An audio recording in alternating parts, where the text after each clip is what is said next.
उपस्थित सर्व विद्यार्थ्यांना नमस्कार. अण्णा वैद्य अमरावती या यूट्यूब चॅनलच्या माध्यमातून आपण संवाद साधतो आहे. विद्यार्थ्यांनो, अण्णा वैद्य अमरावती या यूट्यूब चॅनलवर वेगवेगळे अभ्यासक्रमाशी संबंधित व्हिडिओ आपण अपलोड केलेले आहे. संत गाडगेबाबा अमरावती विद्यापीठाअंतर्गत यावर्षी 2024-25 सत्रामध्ये BA भाग 3 सत्र 5 करिता शब्दगंध 3 हे पुस्तक नव्याने आलेलं आहे. या पुस्तकामध्ये आपण वैचारिक लेख अंतर्गत 3 लेख समाविष्ट केले आहे. ललित लेख 3 आहेत व 6 कविता आहेत आणि सोबतच व्यावहारिक मराठी म्हणून काही भाग आपण टाकलेला आहे. या वर्षी आपण ललितमध्ये शिदोरी शीर्षकाअंतर्गत गजानन बनसोड यांचे अनुभव कथन अभ्यासक्रमात नेमले आहे. शब्दगंध 3 मधल्या शिदोरी अंतर्गत या गजानन बनसोड यांच्या अनुभव कथनाच्या संदर्भात आज आपण आपल्याशी हितगुज करूया. या अनुभव कथनाचा आशय, या अनुभव कथनामधलं जे संवेदनशील नायकाचं मन आहे, या नायकानं चित्रित केलेलं आपलं अनुभव विश्व आहे. आपल्या आईची साधीभोळी स्वभावाची असणाऱ्या आईबद्दल जे या लेखकानं वर्णन केलेलं आहे ते अत्यंत विद्यार्थी दशेमध्ये असताना भावूक करणारं आहे, आपल्याला अंतर्मुख करायला लावणारं आहे. आपण या शिदोरी अंतर्गत या अनुभव कथनाला सुरुवात करण्याआधी लेखक म्हणून गजानन बनसोड यांचा परिचय अभ्यास मंडळातील सदस्यांनी 2 उताऱ्यामध्ये या पुस्तकामध्ये करून दिलेला आहे. त्या उताऱ्याकडे आपण वळूया. सर्वप्रथम गजानन बनसोड हे कोण आहेत याचा परिचय देताना संपादक महोदय मंडळींनी गजानन बनसोड यांचा संक्षिप्त परिचय दिलेला आहे. गजानन बनसोड हे विदर्भातील नव्या पिढीतील कवी आहेत, गीतकार आहेत व कथाकार म्हणून ते परिचित आहेत. अमरावती जिल्ह्यातल्या दर्यापूर तालुक्यातील खल्लारजवळ असणाऱ्या चंद्रपूर या छोट्या गावात त्यांचा जन्म झाला. अमरावतीच्या विद्याभारती महाविद्यालयात आज ते मराठीचे विभाग प्रमुख म्हणून काम करत आहेत. NCERT तर्फे जे अभ्यासक्रम बनवले जातात भोपाळ या ठिकाणी, तिथे मराठी अभ्यास मंडळात संपादक सदस्य म्हणून त्यांनी काही काळ सेवा दिलेली आहे. याशिवाय फुले आंबेडकरी इतिहास लेखन प्रकल्पामध्ये सहलेखक म्हणून गजानन बनसोड काम करत आहेत. शिवाय त्यांचे 2 पुस्तकं प्रकाशित आहे. एक पुस्तक फुले आंबेडकरी कथा प्रवाह मूल्य आणि स्वरूप हा एक समीक्षा ग्रंथ त्यांनी संपादित केलेला आहे. याशिवाय आठवणींची शिदोरी म्हणून एक अनुभव कथन त्यांनी नुकतेच प्रकाशित केलेले आहे. या अनुभव कथनाला, आठवणींची शिदोरी या अनुभव कथनाला जळगाव जिल्ह्यातील चाळीसगाव येथील स्वर्गीय पुरुषोत्तम दारव्हेकर कथा अभिवाचन स्पर्धेमध्ये उत्कृष्ट कथा संहिता म्हणून त्याला पुरस्कार सुद्धा मिळालेला आहे. शिदोरी हीच कथा त्या पुरस्कारासाठी निवडण्यात आली होती. काही कवितांचे या गजानन बनसोड यांनी कवी संमेलनांमधून सादरीकरण केलेले आहे. आज आपण जे शिदोरी हे अनुभव कथन बघणार आहोत मित्रांनो, या शिदोरीमध्ये नेमका कुठला आशय आहे तर संपादक महोदय मंडळींनी या संदर्भात इथे विवेचन केलेले आहे. शिदोरी हे अनुभव कथन गजानन बनसोड यांच्या आठवणींची शिदोरी या अनुभव कथनामधून घेतलं आहे. या शिदोरीमध्ये मुलाच्या शिक्षणासाठी माय कशी काबाड कष्ट करते, संघर्ष करते आणि आपल्या मुलांच्या शिक्षणासाठी तिचा कसा जीव असतो याचे हृदयस्पर्शी असे चित्रण वऱ्हाडी बोलीतून गजानन बनसोड यांनी साकार केले आहे, अभिव्यक्त केले आहे. आणि मग आईच्या कष्टाचे मूल्य जपणारा नायक या अनुभव कथनातून आपल्याला दिसतो. हा नायक संवेदनशील आहे, अत्यंत ज्याला आपण भावूक म्हणू, आपण भावना आणि संवेदना ज्यांच्या आचरणात आहे, जगण्यात आहे, असा हा नायक या अनुभव कथनातून आपल्याला बघायला मिळतो. तो आपल्या आईच्या कष्टाचे मूल्य जाणतो आणि म्हणूनच तो शहरात राहून आईवडिलांच्या मिळकतीच्या पैशावर जगतो, कुठल्याही व्यसनाच्या आहारी जात नाही. त्याच्या अवतालभोवताल सगळं मोहजाल असं वातावरण आहे. ज्या गाडगेनगरात तो राहतो ते परिसर हा श्रीमंत पोरांनी रूम करून राहून तिथे शिक्षण घेतल्याचा तो परिसर आहे. तिथे लेखक मात्र अत्यंत काटकसरीने आपलं शिक्षणाच्या कालावधीतलं आयुष्य जगतो आहे. हे सर्व वर्णन या शिदोरीमध्ये आलेलं आहे. मित्रांनो, संस्कारक्षम वयामध्ये, ज्या वयामध्ये विद्यार्थी जसे शिक्षण घेतात, खेड्यापाड्यातून येऊन शहरात राहतात, अशा विद्यार्थ्यांसाठी आदर्श ठरावा अशा पद्धतीचा हा अनुभव कथनाचा भाग अभ्यासक्रमात नेमलेला आहे. या कथेतला नायक जो गजानन बनसोड आहे तो BA भाग 2चा विद्यार्थी आहे. VME कॉलेजमध्ये तो शिकतो आहे. त्या काळातलं त्याच्या वाट्याला आलेलं एक प्रसंग या पद्धतीने लेखकाने आपल्यासमोर ठेवलेला आहे. अनुभव कथनाला सुरुवात करण्यापूर्वी लेखकानं 4 परिच्छेद, 4 उतारे हे गाडगेनगरचा इतिहास सांगणारे उतारे आहेत. याशिवाय गाडगेबाबांचं मंदिर आज ज्या गाडगेनगरमध्ये अमरावतीला आहे त्याचा एक पूर्व इतिहास जणू आपल्याला या अनुभव कथनातून बघायला मिळतो. म्हणून मग लेखक आपलं जेव्हा स्वकथनात्मक काही साहित्य मांडत असतो, सांगत असतो, चित्रित करीत असतो, तिथे त्या काळाला अनुसरून जे जे घटक येतात प्रसंगानुरूप ते घटक त्या परिसराचा एक इतिहास सांगणारा दस्तऐवजच असतो. आज जर आपल्याला गाडगेनगरातून आपण फेरफटका मारला तर आपल्या असं लक्षात येते की खूप गल्ल्या आहेत, वेगवेगळे घरं आहेत, प्रत्येकाच्या घरी भाडेकरू आहेत आणि गजबजलेला असा विद्यार्थ्यांचा हा परिसर आहे. आणि तिथेच गाडगेनगरच्या बाजूला एक समाधी म्हणून गाडगेबाबाचं छोटंसं मंदिरसुद्धा उभं केलेलं आहे. या 4 उतार्यामधून गाडगे महाराजाच्या समाधीच्या अवतालभोवताल वसलेलं दाट वस्तीचं गाडगेनगर हे पूर्वी काय होतं याचाही संदर्भ दस्तऐवज रूपाने लेखकाने आपल्यासमोर ठेवले आहे. लेखक असं म्हणतो की कालपर्यंत दिसणारी राठोड सावकारांची वाडी, संत्रा, मोसंबी, चिक्कू, केळी, भाजीपाला सारं काही त्या वाडीत राहत असे. सावकारांचा भला मोठा बंगला होता. 4-6 घरकामे गडी तिथे काम करायचे आणि सर्व काही सुरळीत चालू होतं. रामनाथ बियाणी या व्यक्तीकडून शिवनाथ सिंह राठोड या सावकारानं 20 एकर हे गाडगेनगरची आजची परिसरातली जमीन विकत घेतली होती. लेखकानं खूप विस्ताराने हा सगळा भाग सांगितला. 60-70-100 वर्षापूर्वी कदाचित असेल, 70-100 वर्षापूर्वीची गोष्ट असेल. तर लेखक असं निरीक्षण जे नोंदवतो त्याला आधार आहे. ते म्हणतात की शिवनाथ सिंग राठोड यांनी बियाणी या सावकाराकडून ती जमीन विकत घेतली होती आणि 20 एकरचा हा सगळा प्लॉट होता. सावकाराच्या शेतीवाडीमध्ये राबणाऱ्या गोरगरीब कष्टकरी मजुरांना सावकारांचा भला मोठा आधार असायचा. अडीअडचणीच्या वेळी पैसा, अडका, धनधान्य हा सावकार मजुरांना पुरवत असे. नजीकच्या गावातून अमरावती शहरात राठोड सावकाराच्या वाडीत मजूर काम करायला येत असत. म्हणजे बाजूबाजूचे वडाडी असेल, शेगाव असेल, रेवसा असेल, या गावातून मजूर राठोडांच्या वावरात 20 एकर शेतीमध्ये काबाड कष्ट करण्यासाठी येत असे. जिथे आज गाडगेनगर मोठ्या डौलानं वसलेलं आहे ती सर्व राठोड सावकाराची एकेकाळची शेतीवाडी होती. या पहिल्या 2 परिच्छेदामध्ये लेखकानं आपल्याला हे स्पष्ट सांगितलं आहे की ही एकेकाळी 20 एकर असणारी शेती शिवनाथ सिंग राठोड यांची होती आणि ती व्यवस्थित अशी पिकाऊ जमीन होती.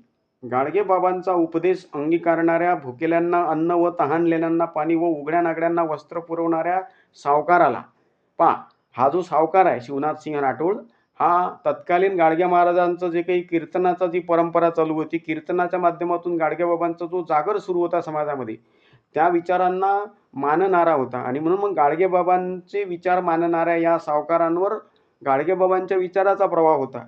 आणि मग भुकेल्यांना अन्न मिळालं पाहिजे, तहानलेल्यांना पाणी मिळालं पाहिजे, अशीच तरतूद आपण केली पाहिजे. सावकार म्हणून या शिवनाथ सिंह राठोड यांनी त्या पद्धतीनं गाडगेबाबाच्या विचारांचं वहन केलं होतं. आणि मग जनावरांच्या गोठ्यामध्ये गोपाला गोपाला देवकीनंदन गोपाला म्हणत गाडगेबाबा यायचे आणि या राठोड सावकारांच्या त्या घरामध्ये गाईगुरांच्या गोठ्यांमधून हिंडायचे.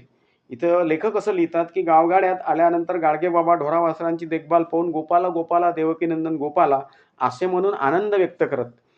गाडगेबाबांच्या विचारांनी प्रेरित होऊन अनेक गावांमध्ये त्यांनी कीर्तने घडवून आणली होती. राठोड सावकारांनी गाडगेबाबांना घेऊन भोवतालच्या गावाखेड्यांमध्ये कीर्तनं केली होती. त्यासाठी त्यांनी थोडा पुढाकार घेतला होता. म्हणजे हे जे राठोड सावकार आहे ज्यांचं शेत आहे त्यांनी गाडगेबाबांच्या कीर्तनाची जणू काही या परिसरामध्ये एक आयोजन केलं होतं. एक आयोजक म्हणून ते होते. गाडगेबाबा जेव्हा आजारी असताना त्यांनी अमरावतीला घेऊन येत होते तिकडून शेंडगाववरून, तेव्हा वलगाव नदीच्या, पेडी नदीच्या पुलावरून त्यांचे महानिर्वाण झाले.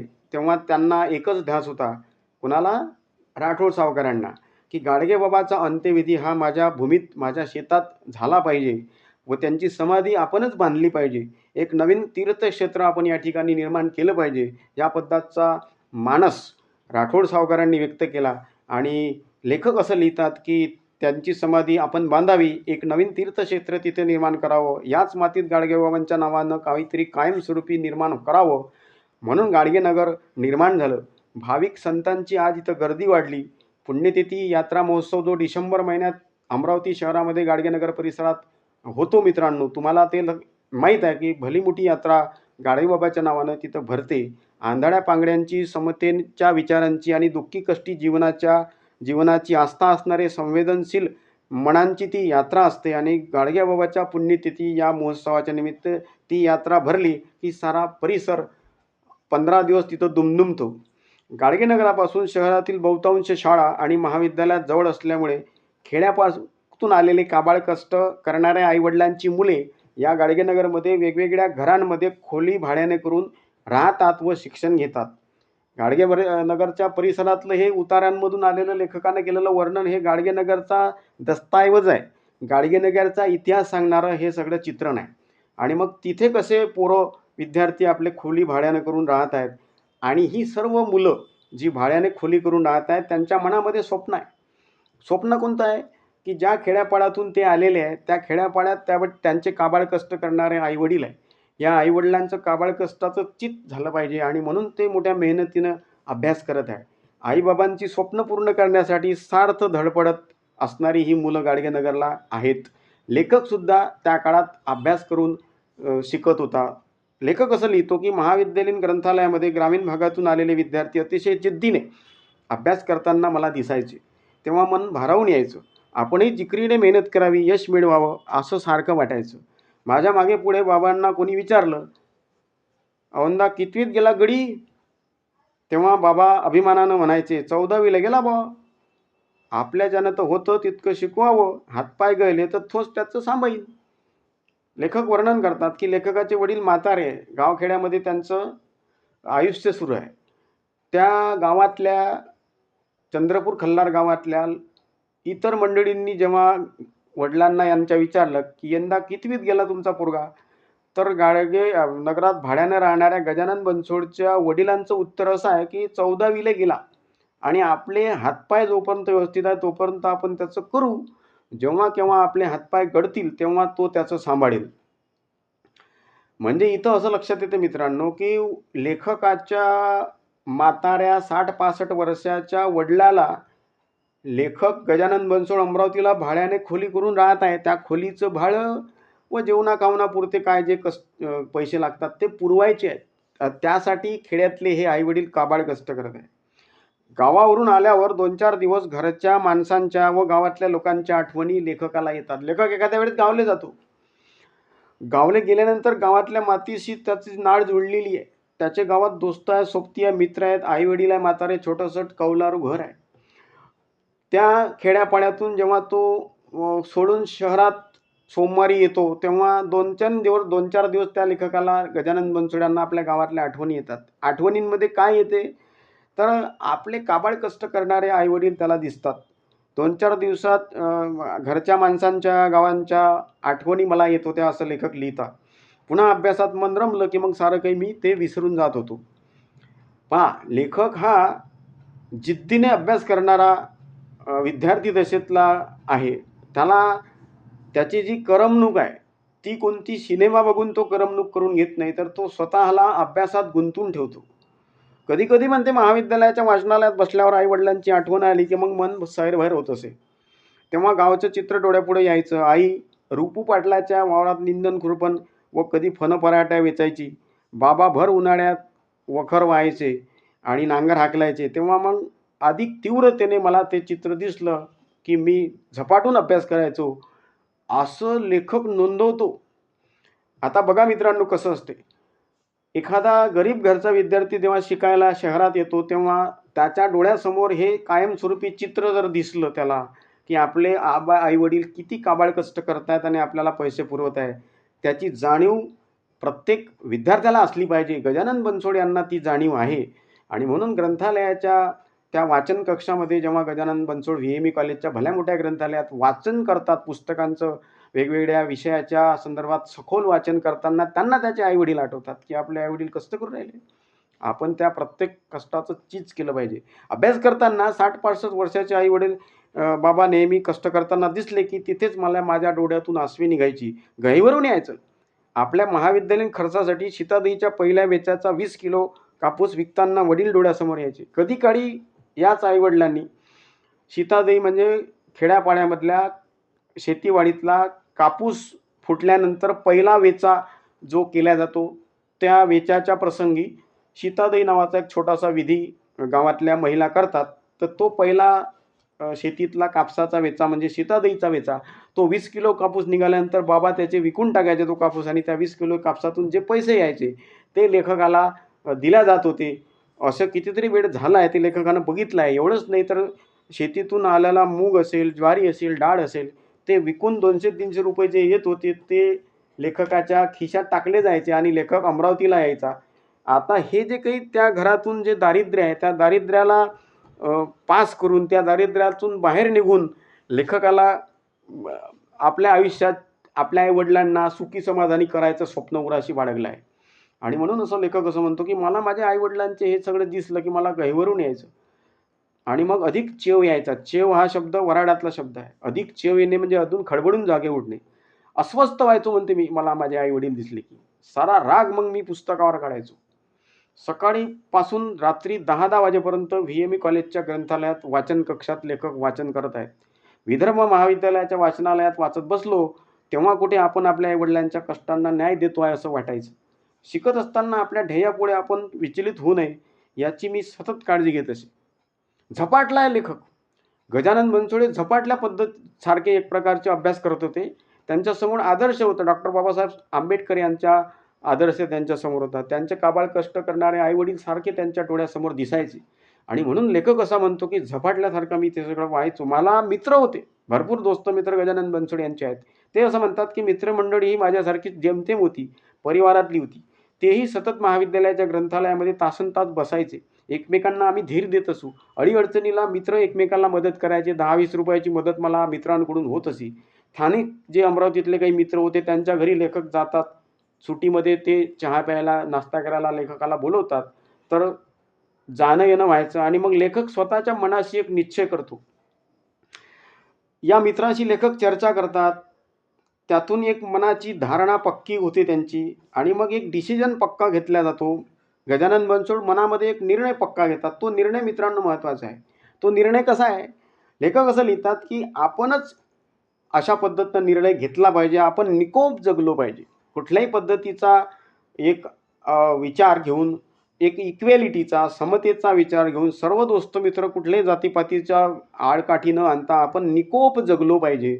आपण विद्यार्थी आहोत आणि विद्यार्थ्याचं पहिलं कर्तव्य आहे, की अभ्यास करून मेहनतीने आपली गुणपत्रिका व्यवस्थित तयार करण्यासाठीचा काबाड कष्ट करणे. या विद्यार्थी दशेचा धर्म लेखक पाळताना आपल्याला दिसतो. ते असं म्हणतात, की मी निकोप जगण्याचं ठरवलं होतं.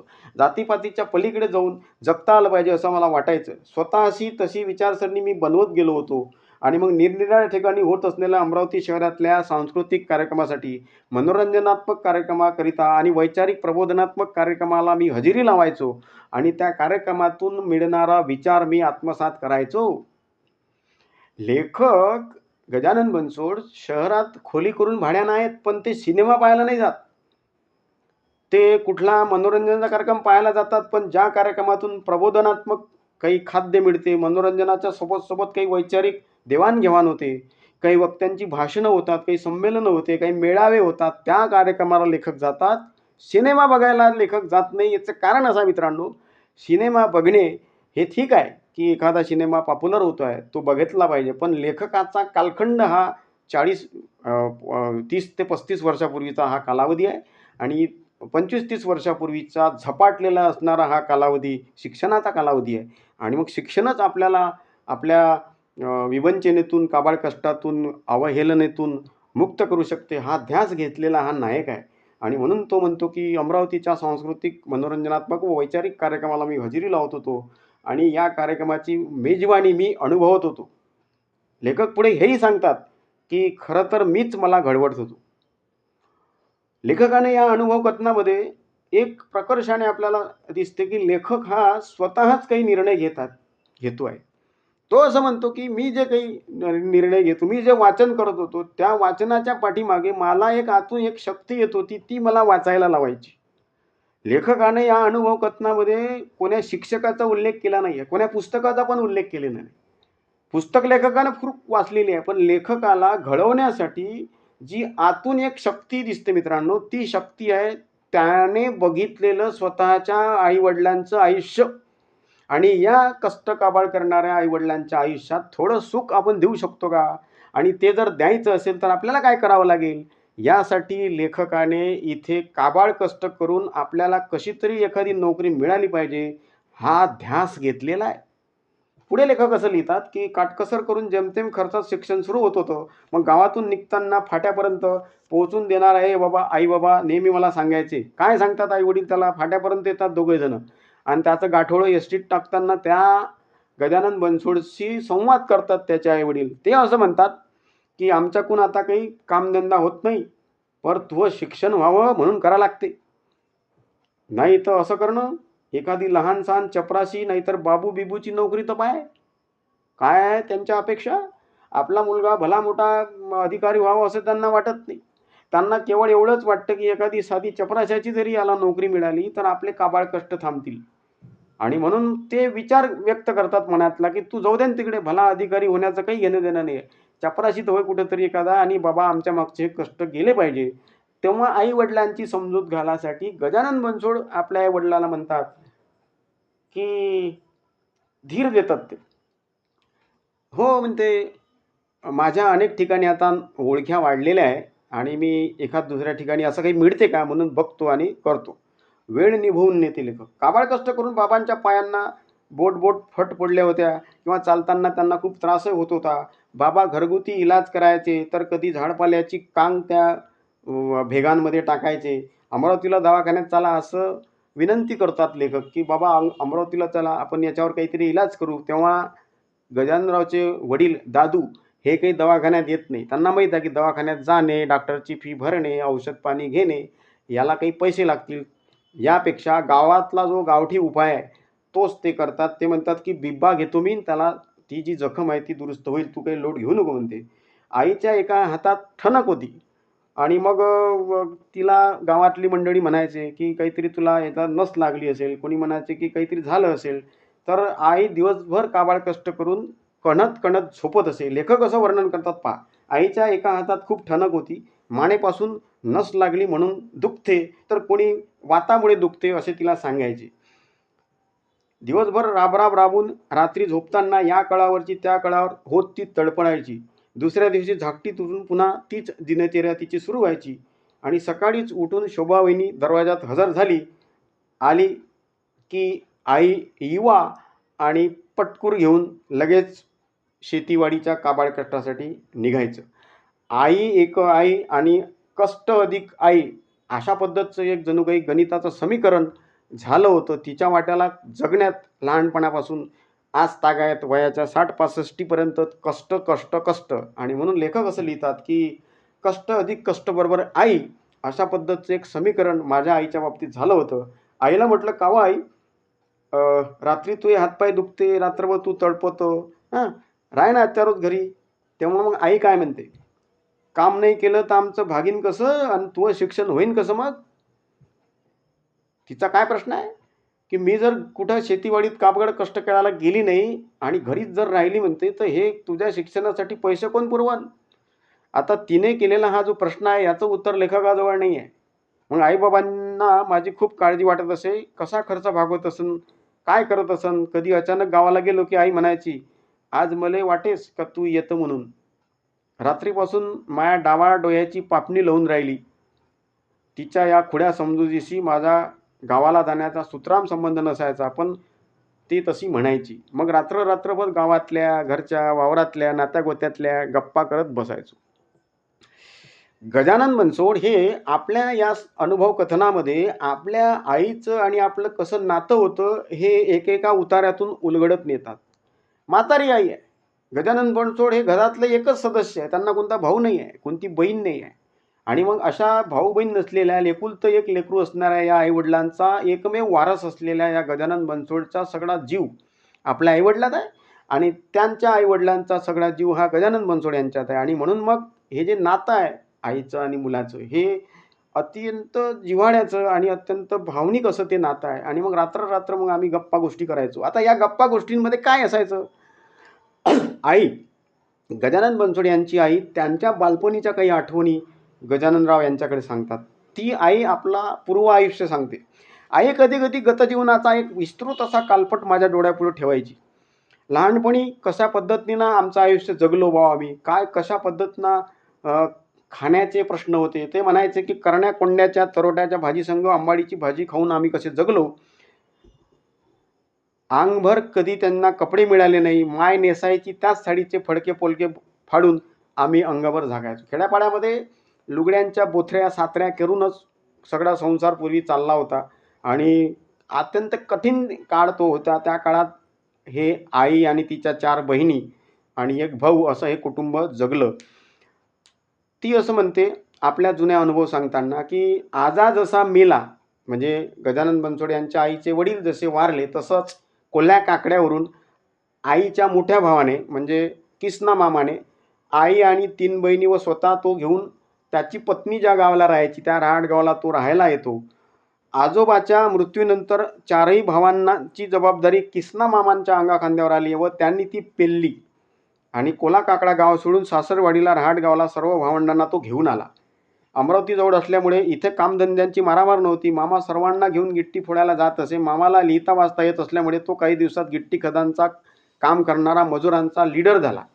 आता जो किसना मामा आहे, जो रहाटगावाला सर्व कुटुंब घेऊन येतो, बहिणींना घेऊन येतो आणि तिथं त्याला असं लक्षात येते की अमरावती जवळ आहे, अमरावतीत भरपूर काम आहे आणि गिट्टी खदांमध्ये जाऊन तो काम स्वीकारतो. आपल्या बहिणींना पण गिट्टी फोडण्यासाठी घेऊन जातो. तो शिकलेला असल्यामुळे त्याला तिथे बऱ्यापैकी मुकादमाची नोकरी मिळते.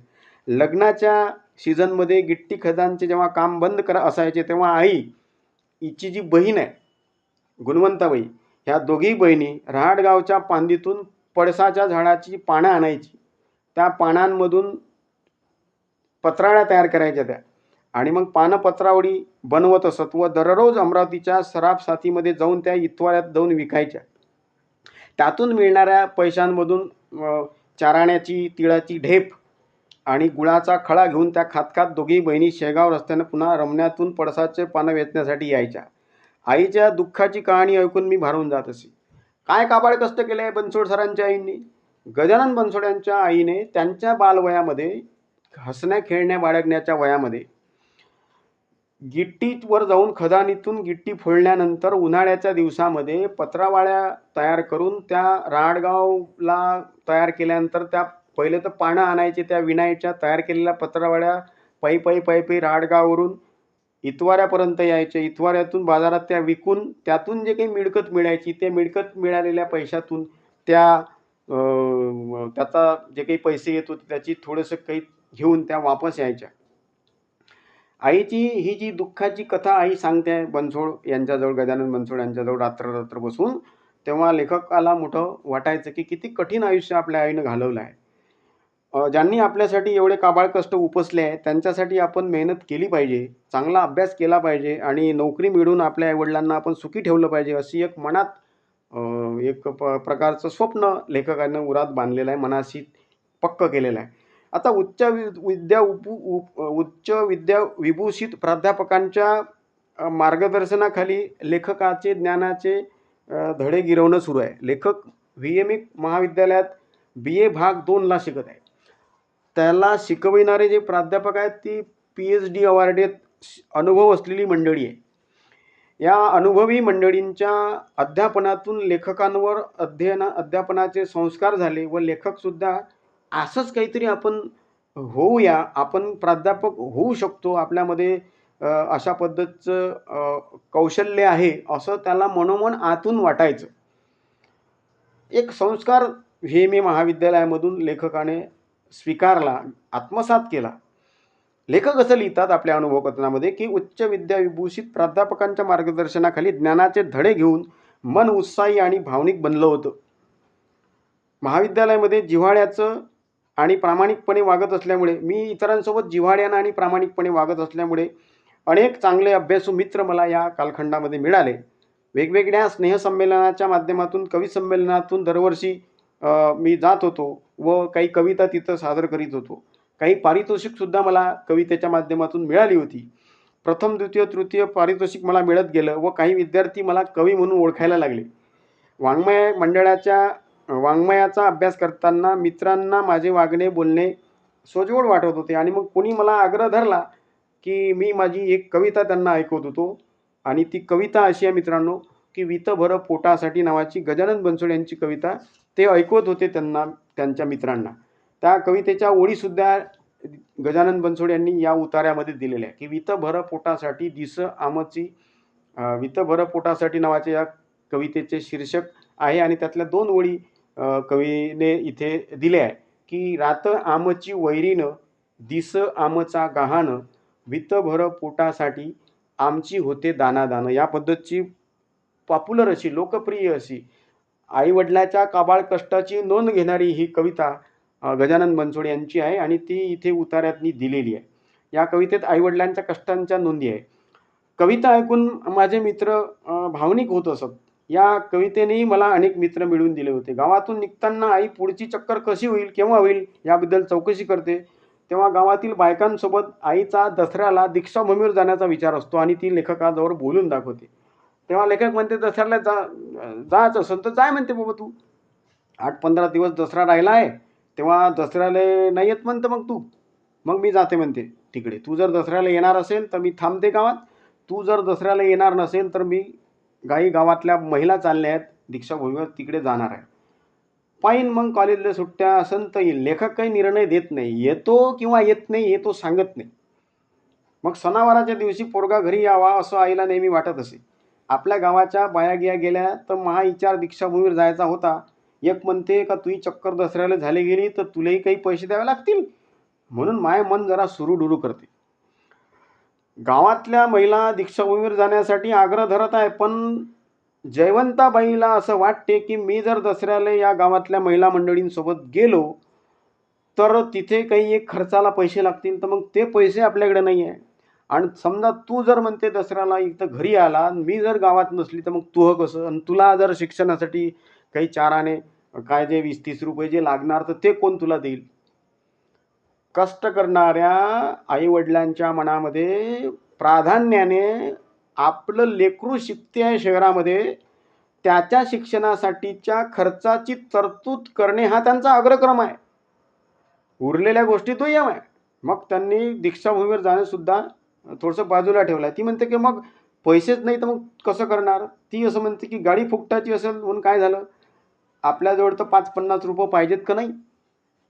पैशाचं होऊन जाते. गावाचे लोक असले तर ये ना दर्शन घेऊन. लेखक तिला धीर देतात. गजानन बनसोड आईला म्हणतात की एक काम कर, गावातल्या बायका आहेत तर तू जा आणि ये ना म्हणते दर्शन घेऊन. हो, पण इथून बनणाऱ्या लोक तिकीट पाहिजेत ना. दीक्षाभूमीवर गेल्यावर फुलं, उदबत्ती, मेणबत्त्या यायला घ्यायला तर पैसे लागेल ना, की रिकामी पिवशी हलवत जाऊ म्हणते मी. तिचं म्हणणं असं आहे आईचं, की काय जे पैसे लागतात ते आपल्याकडे नाही आहे आणि आता आपल्याला अशा परिस्थितीत नागपूरचं जाणं रद्द करावं लागेल अशा मानसिकतेत लेखकाची आई असते. सराफसातील पत्रावळ्या विकायला आणत असताना आईनं बरीच अमरावती पालथी घातली होती. आता लहानपणी जयवंताबाई या लेखकाच्या आईने अमरावती शहर बघितलं होतं. तिच्या बालपणी ते बघितलं होतं. ती पत्रावळ्या विकायला इतवाऱ्यात व सराफसातीत येतच होती. त्या काळात अमरावती शहराची वस्ती ही विरळ होती. आता या प्रसंगाला बरेच दिवस झाले. मग लेखक जेव्हा शिक्षण घेतो आहे त्या कालखंडात आणि ती पत्रावळी विकते आहे त्या कालखंडात बरीच गॅप आहे. आणि मग आता गाडगेनगर किंवा अमरावती शहरात भरपूर बदल झाला आहे. सराफसातीतील पत्रावळ्या विकायला आणत असताना आईनं बरीच अमरावती पालथी घातली होती. तिचं बालपण अमरावतीच्या आसपास गेलं होतं. आता असणारे गाडगेनगर हे काल असणारी राठोड सावकाराची शेतीवाडी होती, हे मी अनेकदा आईच्या तोंडून ऐकत होतो. पत्रावळ्या विकायला आणि तेव्हा विरळ वस्ती असल्यामुळे अमरावतीपासून शेगाव खूप दूर वाटायचं. कधी वडाळीच्या रमण्यातून पळसपान वेचत तेव्हा राठोड सावकाराच्या वाडीजवळून दोघी बहिणी जात असत. मला वाटते आई दसऱ्याला दीक्षाभूमीला गेली असेल म्हणून मी गावी गेलो नाही. लेखक असं म्हणतात की हे ठरलं नव्हतं, पक्क झालं नव्हतं. तू येतं का एवढं तिनं विचारलं होतं. लेखकानं निर्णय दिला नव्हता. याने एक अंदाज बांधला की आई गेली असेल नागपूरला, म्हणून लेखक काही दसऱ्याच्या निमित्ताने गावी जात नाही.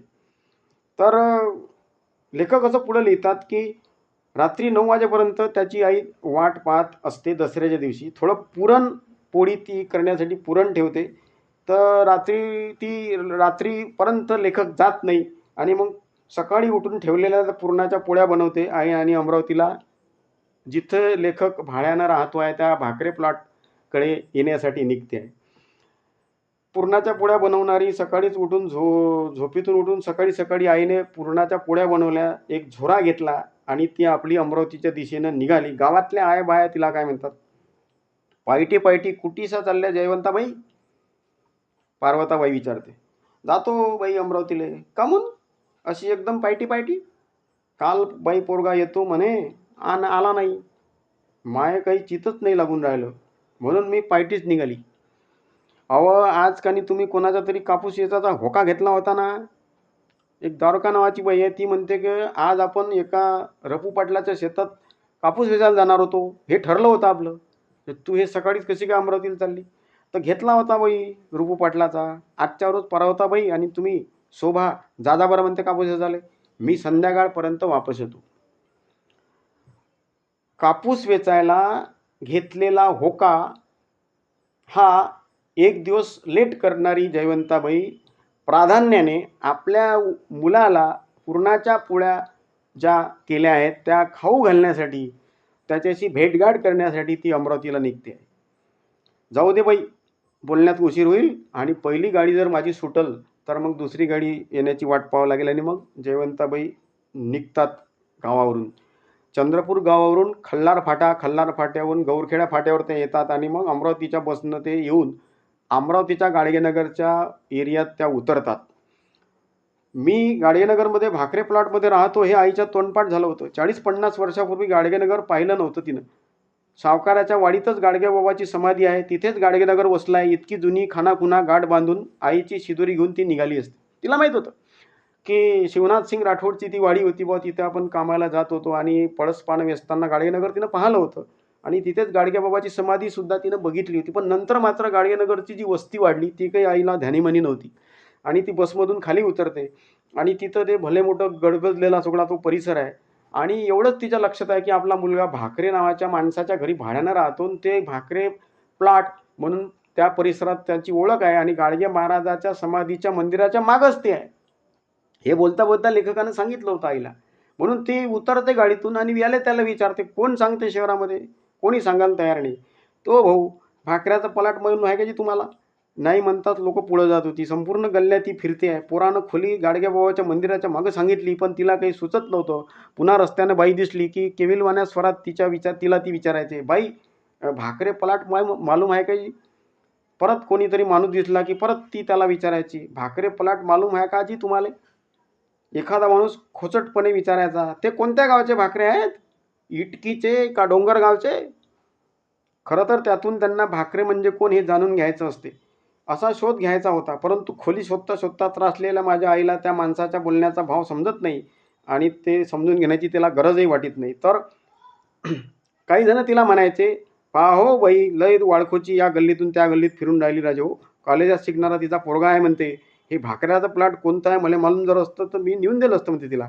असाही एक आपुलकीचा आवाज कुठला तरी त्या माणसांच्या गर्दीतून येतो. ती परत गाडगेनगरच्या गल्ल्या फिरता फिरता विचारावं वाटलं म्हणून भाकरे प्लॉट कोणता आहे जी असं विचारायची व ज्यांना माहीत नाही असे लोक हातवारे करून नाही म्हणायचे. फिरता फिरता 1-1.5 तास गेला व गाडगेनगरच्या बऱ्याच गल्ल्या फिरून मंदिराजवळ येऊन अंदाज तिनं बांधला की इथंच कुठंतरी असेल. मग घडीभर ती रस्त्यावर उभी राहिली. संत केदाजी सायकल स्टोअरवाल्याजवळ एक माणूस तिला दिसतोय आणि त्या माणसाला ती सहज विचारते, मग त्यानं बरोबर रस्त्यावरून एक बोट दाखवलं की ते दिसते तिकडे निळ्या रंगाचं फाटक आहे, तेच भाकरेचं घर आहे. मग तिला मोठा आनंद होतो आणि मग आई मिळालं बुवा एकदाचं घर म्हणून त्या निळ्या रंगाच्या फाटकाजवळ येते. तिथे जाऊन भाकरे आप्पाजीलाच तिथे त्याला विचारते की भाकरे पलाट हेच होय काय? तर तो जो काही मालक आहे घरमालक तो म्हणते हो. मग गजानन बनसोड इतिहास असते ना, असं विचारला तो माणूस म्हणतो हो या. मग आईचा खालून मला आवाज येते आणि मग मी बाहेर निघतो. हाती तिच्या झोरा असलेली आई फिरून फिरून त्रस्त झालेली असते. तिच्या चेहऱ्यावर हास्य झळकते. 1.5 घंट्यापासून 2 घंट्यापासून ती आपल्या मुलाचा शोध घेते गाडगेनगरच्या भल्या मोठ्या दाट वस्तीमध्ये. कोणी घर सांगायला तयार नाही आहे. तिचा थैलीमध्ये झोऱ्यामध्ये शिदोरी आहे, त्यात पुरणाच्या पोळ्या आहे आणि आपला मुलगा दिसत नाही आहे. त्यांना फक्त भाकरे प्लॉटमध्ये भाड्यानं राहतो एवढंच सांगितलेलं आहे आणि भाकरे प्लॉट नावाचं हे प्लॉट कोणी सांगायला तयार नाही आहे. ती कंटाळली आहे. ज्या क्षणी तिला आपला मुलगा दिसतो त्या क्षणी ती आपली व्यथा सांगते. ती असं म्हणते की काय बापा किती वाळकोची मी फिरून राहिली. मग आई खोलीत आली व विचारायला लागली, बापा काल तू नाही आला म्हणते, रातभर वाट पाहिली, तू तर म्हणस दसऱ्याला येईन, रातपासून माझ्या डोळ्याला डोळ्या लागून नाही राहिला म्हणते, कामून नाही आला असेल माय, येतो तर म्हणते. आणि पायटीच उठून पुरणाच्या पोळ्या शिदुरी केली आणि घेऊन आली.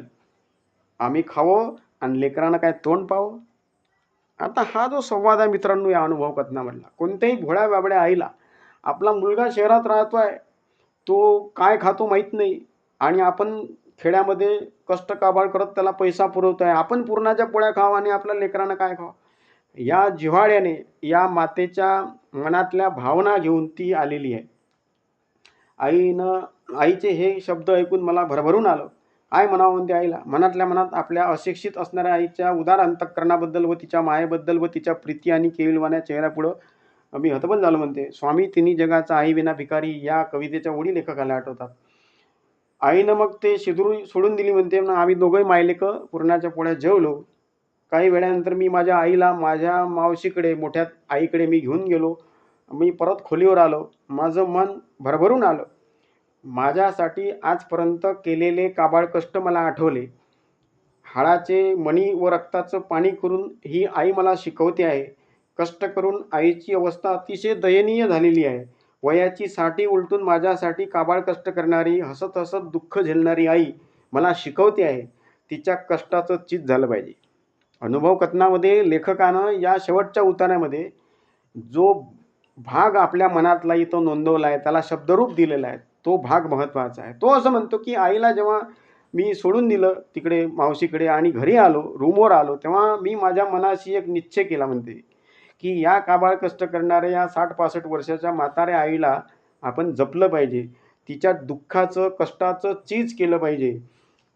असं सारखं मला वाटायचं. माझ्यासाठी सहन केलेल्या यातना, दुःख सारंच एकाएकी माझ्या डोळ्यापुढे आलं आणि मग माझ्या खोलीत मी एकटा रडलो. तेव्हाच आईला एक मूकपणे एक वचन तो देतो आहे. आपल्या मनात एक निश्चय करतो लेखक. तो असं म्हणतो की आई, तुझ्या या शिदोरीची मला आठवण आयुष्यभर राहील आणि कधीही मी तुझ्या या शिदोरीशी बेईमान होणार नाही. असा एक मनातल्या मनात निश्चय लेखकानं केला आणि तिथं हे अनुभव कथन लेखकानं थांबवलं आहे. मित्रांनो, गजानन बनसोड यांचं हे अनुभव कथन या वाक्यावर थांबते आणि मनातल्या मनात लेखकानं गजानन बनसोड यांनी आईबद्दल वाटणाऱ्या भावना व्यक्त केलेल्या आहे. ह्या भावना एका संवेदनशील मनाच्या व्यक्तीने विद्यार्थी दशेतल्या 18-20 वर्षाच्या विद्यार्थ्याच्या वयाच्या विद्यार्थ्याने केलेला निश्चय आहे आणि हा निश्चय कोणाशी केलेला आहे? आपल्याच मनाशी केलेला आहे. स्वतःच्याच मनाशी एक निश्चय करतात लेखक आणि सांगतात की तू न आई म्हणून जे कष्ट काबाड करते आहे, त्या काबाड कष्टाचं मोल मी जाणणार, त्याच्याशी कधीही बेईमान होणार नाही आणि तुला सुख देता येईल की नाही मला माहीत नाही म्हणते, मला नोकरी लागेल की नाही लागेल, पण मी त्याच्यासाठी प्रयत्न करतो आहे. अंतर्मनामध्ये जरी मला नोकरी लागली नाही तरीही मी तुला उतरत्या आयुष्यामध्ये, म्हातारपणाच्या आयुष्यामध्ये सुख देण्यासाठी प्रयत्न करेल. शिदोरीशी बेईमान होणार नाही. या विधानावर हे अनुभव कथन थांबते मित्रांनो. आणि आपल्या असं लक्षात येते की हा जो काही शिदोरी शीर्षक या अनुभव कथनाचा आहे, हे अनेक अर्थाने आपल्याला समजून घ्यायचं आहे. ही जी शिदोरी लेखकाला मिळाली आहे पुरणाच्या पोळीची, हा एक अर्थ आहे. आईनं मोठ्या काबाड कष्टानं पुरणाच्या पोळ्या करून आणलेली शिदोरी आहे, हा जनरल अर्थ आहे. परंतु दुसरा अर्थ या शिदोरीचा असा आहे की जे संस्काराचं धन आई वडिलांकडून लेखकाला मिळालेलं आहे, गजानन बनसोडे यांना मिळालेलं आहे, ते संस्काराचं धन लेखक स्वतः शिदोरीप्रमाणे वागवतो आहे. आईवडिलाच्या काबाड कष्ट करणाऱ्या चेहरा ही एक प्रकारची शिदोरी आहे. आईवडिलाचे कष्ट हे एक शिदोरी आहे. आईवडिलांचं मिळालेलं मिळकतीतून आलेलं धन हे सुद्धा एक काबाड कष्ट, हे धन, हा विचार, हे संस्कार, आईवडिलाचा हा स्वभाव, कष्टिक स्वभाव, हे सगळं एक प्रकारचं शिदोरीप्रमाणे लेखकाला मिळालेलं आहे आणि लेखक ते जपतो आहे. स्वतःच्या गाठीपदरी बांधून ही शिदोरी लेखक आयुष्यभर जगतो आहे. हाही एक अर्थ या शिदोरी या अनुभव कथनाचा आपल्याला काढता येतो. अत्यंत संवेदनशीलपणे लेखकाने आईचं आणि आपलं काय नातं होतं, कसे काबाड कष्ट करणारे आईवडील आपले जगत होते, किती विपरीत काळात त्यांनी आपल्याला शिकवलं आणि आपण विद्यार्थी म्हणून त्यांच्या पैशावर या शहरात येऊन शिकतो आहे आणि त्या शिकताना ₹5 ₹2 हा लेखक अवांतर खर्च करत नाही. सिनेमे बघून आपल्या आयुष्यातनी एन्जॉयमेंट करत नाही, तर दिवस-रात्र उरलेल्या वेळी ग्रंथालयात बसून तासनतास अभ्यास करतो आणि पुढे या लेखकाचं आयुष्य टर्न घेते. एक प्राध्यापक म्हणून विद्याभारतीसारख्या महाविद्यालयात या लेखकाला निवड केल्या जाते, तर पुढचं आयुष्य मात्र लेखकाचं सुखावह झालेलं आहे. परंतु याच लेखकाचं पूर्व आयुष्य या पद्धतीनं भावनिकरित्या किती वेगवेगळ्या प्रसंगातून हा लेखक गेलेला आहे, हे शिदोरी या अनुभव कथनातून आपल्याला ऐकायला मिळते, वाचायला मिळते, अनुभवायला मिळते. आणि विद्यार्थी दशेत तुम्ही सगळे आहात. तुम्ही 18-20 वर्षाच्या वयाचे विद्यार्थी आहात. तुम्हाला या अनुभव कथनातून बरंच काही घेण्यासारखं आहे. आपले आई वडील सर्वांचेच हे काबाड कष्ट करणारे, मेहनत करणारे आहेत. त्या आईवडिलांच्या काबाड कष्टाचं, मेहनतीचं चीज झालं पाहिजे, म्हणून आपण प्रामाणिकपणे अभ्यास केला पाहिजे. हा एक उपदेश, हा एक संदेश या शिदोरीमधून आपल्याला घ्यायचा आहे आणि गजानन बनसोडप्रमाणे आपलं आयुष्य घडवायचं आहे. प्रामाणिकपणे अभ्यास करायचा आहे, प्रामाणिकपणे आपल्या आईवडिलांच्या कष्टाविषयीची जाणीव ठेवायची आहे. अशा पद्धतीनं आज आपण गजानन बनसोडे यांच्या शिदोरी या अनुभवा कथनाविषयीचे चिंतन आपल्यासमोर मी ठेवलेले आहे. नक्कीच याचा फायदा आपल्याला होईल. पुन्हा एका नव्या व्हिडिओत आपण भेटूया. सर्व विद्यार्थ्यांचे मनःपूर्वक हार्दिक आभार. धन्यवाद.